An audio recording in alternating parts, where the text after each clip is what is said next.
여러분, 우리나라에서 전세 보증금은 그냥 돈이 아니잖아요.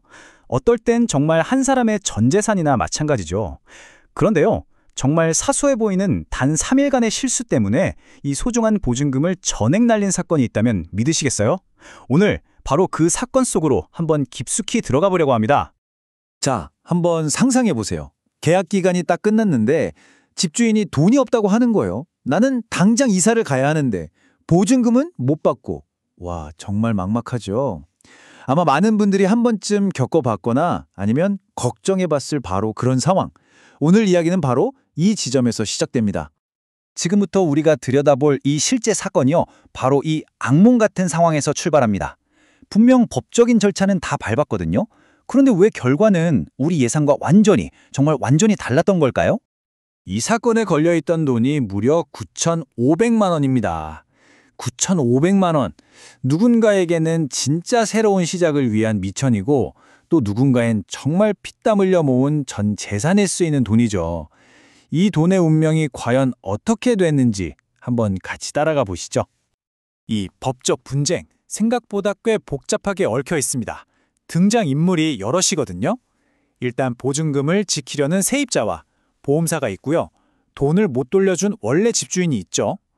그리고 이 집에 돈을 빌려준 은행도 있고요. 나중에 경매로 이 집을 사들인 새로운 주인까지. 이 사람들 사이의 관계, 이게 바로 사건의 핵심입니다. 자, 보통 이런 상황이 되면요, 세입자가 내 보증금을 지키기 위해서 쓰는 아주 표준적이고 또 확실해 보이는 법적인 장치가 하나 있습니다. 그래서 처음에는 이 사건도 그 절차대로 순조롭게 착착 해결되는 것처럼 보였어요. 그게 바로 임차권 등기 명령이라는 겁니다. 말이 좀 어렵죠? 쉽게 말해서 법원에다가 딱 신청하는 거예요. 판사님, 제가 보증금을 못 받아서 일단 이사는 가는데요. 제 권리는 이 집에 그대로 묶어두고 싶습니다. 이렇게 공식적으로 도장을 쾅 박아놓는 거죠. 엄청나게 강력한 안전장치라고들 합니다. 이 절차를 한번 보세요. 되게 논리적이잖아요. 등기명령 신청하고 법원에서 결정 나오면 이사 나가고 그러면 내 권리는 등기부 등본에 딱 박제가 되니까 안전하겠구나. 이렇게 생각하는 게 너무나 당연하죠. 이 사건의 세입자도요. 정확히 이 절차를 그대로 따랐습니다. 그리고 실제로요, 1심이랑 2심 법원에서는 세입자 말이 맞다고 판결을 내렸어요. 이 절차대로 잘 했으니까 세입자의 권리는 완벽하게 보호되고 있는 게 맞습니다. 이렇게 본 거죠. 여기까지는 아주 상식적인 결과였어요. 심지어 항소심 판결문에 넣은 이 문구 좀 보세요. 법원조차도 세입자의 대항력은 여전히 유지되고 있다. 이렇게 명확하게 못을 박아줬습니다. 아마 이 판결문을 받아들였을 때 세입자는 이제 다 끝났다, 해결됐다 하고 안심했을 거예요. 하지만 진짜 이야기는 바로 지금부터 시작됩니다. 바로 그때였습니다. 경매로 이 집을 산 새로운 주인이 이 판결 나 인정 못해 하면서 사건을 대법원까지 끌고 간 겁니다. 모두가 이제 끝났다고 생각했던 바로 그 순간에 정말 극적인 반전이 시작된 거죠. 근데 이 새 집주인이 물고 늘어진 게요, 무슨 거창한 법 같은 게 아니었어요. 바로 아주 짧은 시간의 틈. 정말 이 사소해 보이는 디테일 하나가 9,500만 원의 운명을 통째로 바꿀 거라고는 그 누구도 상상하지 못했죠.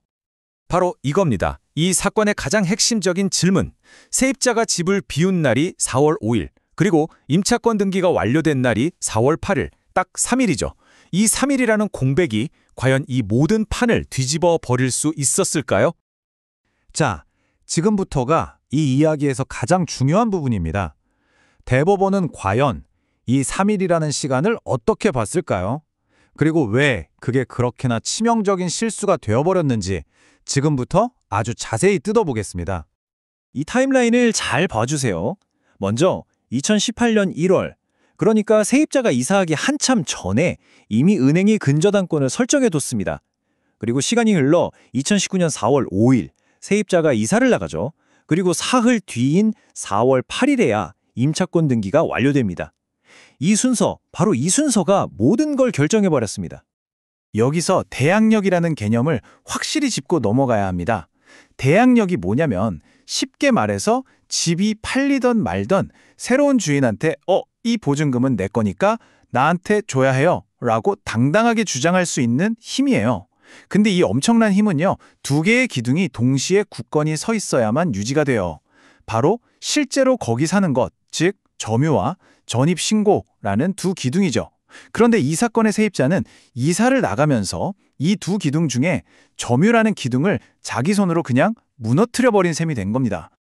바로 이 지점에서 해석이 완전히 갈린 겁니다.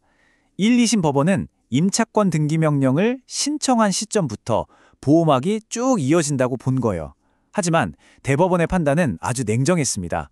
점유라는 기둥이 무너진 4월 5일 그 순간 기존에 가지고 있던 강력한 대항력은 그냥 즉시 소멸해버렸다는 겁니다. 사라졌다는 거죠. 그리고 4월 8일에 이루어진 등기는 이미 사라진 권리를 되살리는 게 아니라 그 날짜를 기준으로 완전히 새로운 권리를 만들어내는 것일 뿐이라고 본 거예요. 대법원의 이 해석 하나가 대체 어떤 끔찍한 결과를 가져왔을까요? 이 권리의 우선순위가 뒤바뀌는 순간 모든 게 와르르 도미노처럼 무너지기 시작합니다. 그러니까 핵심은 이거예요. 4월 5일 세입자가 이사를 나간 그 순간 1신이었던 권리가 허공으로 그냥 사라져버린 겁니다. 그리고 3일 뒤에 등기로 새로운 권리가 생기긴 했지만 그건 이미 2018년부터 떡하니 자리를 잡고 있던 은행의 근저당권보다 뒤로 밀린 2순위짜리 권리가 되어버린 거죠. 이 표를 보시면 한눈에 이해가 되실 겁니다. 단 3일의 공백. 그것 때문에 돈을 받을 순서가 1순위에서 2순위로 그냥 뚝 떨어진 거예요. 아니 그냥 순서만 바뀐 건데 이게 왜 9,500만 원을 전부 잃는 결과로까지 이어졌을까요? 그건 바로 부동산 경매의 아주 무서운 원칙 때문입니다. 경매에서는요, 기준이 되는 권리, 여기서는 은행의 근저당권이죠. 이것보다 순위가 낮은 다른 모든 권리들은 그냥 깨끗하게 싹 다 지워져 버려요. 그러니까 세입자의 권리가 2순위로 밀려난 이상 경매로 집을 산 새로운 주인 입장에서는 이 보증금을 갚아줘야 할 법적인 의무가 아예 사라져버린 겁니다. 아, 정말 복잡하고 안타까운 사건이죠. 하지만 이 사건은 우리에게 아주 명확하고 중요한 교훈 하나를 남깁니다. 대한민국의 모든 세입자라면 반드시 기억해야 할 단 하나의 규칙입니다.